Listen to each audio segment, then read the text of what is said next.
Time to talk Cowboy basketball with OSU head coach Mike Boynton, and Oklahoma State coming off a loss to Texas 76-64.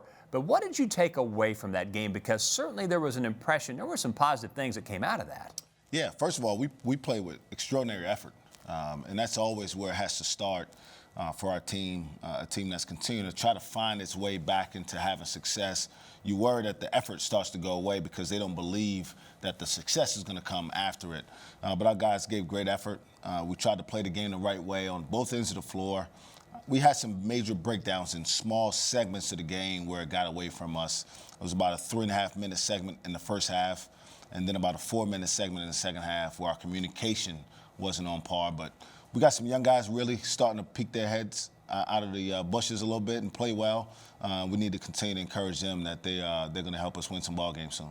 The Boone twins were obviously two of the players that excelled against Texas. Two freshmen, you were talking about young players. Keelan and Caleb Boone, what's happened with them in the last 2 weeks as far as their improvement goes? Because it seemed like that was revealed in gameplay for the first time in a long stretch against Texas. Well, I think it's just a matter of, as freshmen, you don't understand when your coach tells you have to practice hard every day, when the coaches are getting on you about just being mentally locked in. And so a lot of times they fight it because they're trying to prove to you that they can do it their way. And the truth of the matter is when they finally go both feet in and commit themselves to practicing well every day, the results, if they're talented enough, start to reveal themselves in games, and that's what's happened with them. You have a unique roster when you stop and think about it. You had all 5 starters back, and then the bench is full of newcomers. How unique has that challenge been, blending what is a pretty unique group when you look at it from that standpoint? Yeah, 5 starters back, 2 of them sophomores, obviously 3 seniors, and guys who have been through a lot, particularly last year as a group. But, the new guys have to learn it all, at the same time and really trying to lean on each other, which usually isn't the best way because they don't know how to advise one another. So we've really leaned on our seniors to try to help these young guys through this tough time because they have been through some adversity before. And it's just a matter of just the way the roster is built this year. It'll continue to evolve. Next year it'll look totally different, and I look forward to seeing this team continue to progress to be its best at some point. And you think about it, confidence is so important. And right now, you're trying to get these young guys ready to play, and they're starting to improve. You have the veteran guys that have been through a lot. So how do you balance the need to correct and help this team improve with the need also to make sure they maintain confidence when they're going through a rough time? How do you balance that? Well, our job as a staff every day is the same. How do we get better? And sometimes that means you encourage guys. Sometimes that means you are a little bit more consequential, depending on what their behaviors are. You have to correct the mistakes as you see them.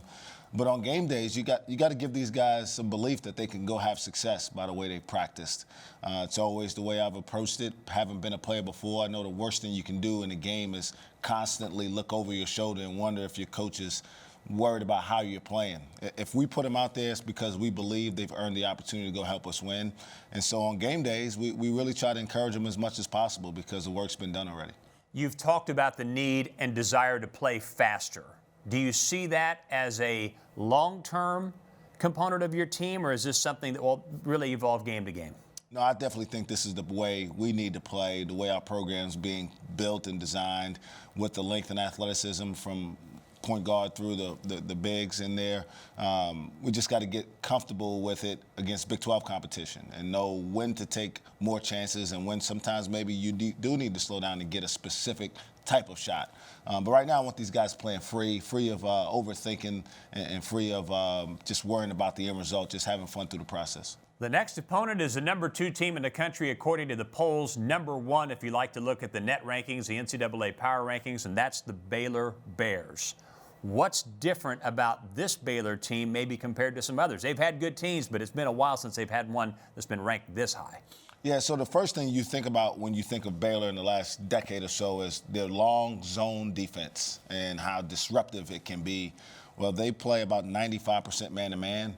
They've got 4 really dynamic guards who are all really good one-on-one defenders, and that's part of the reason Scott Drew's a really good coach is he's adapted to his personnel.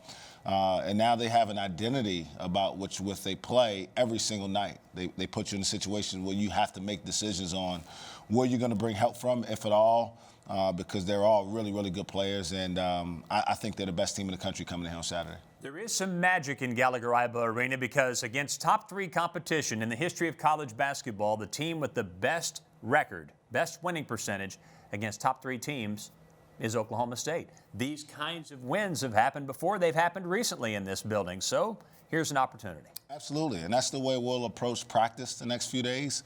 And we're going to get our guys to a point where they really believe that we can have success on a nightly basis, because the biggest proof of what you can do is if you've done it before, and we've had success before as a group. Right now, we just got to get back to believing that we're that same team who started the season 7-0, and we can get back to playing that way consistently. Coming up, Casey Kendrick and Jim Littell talk Cowgirl basketball. Stay with us.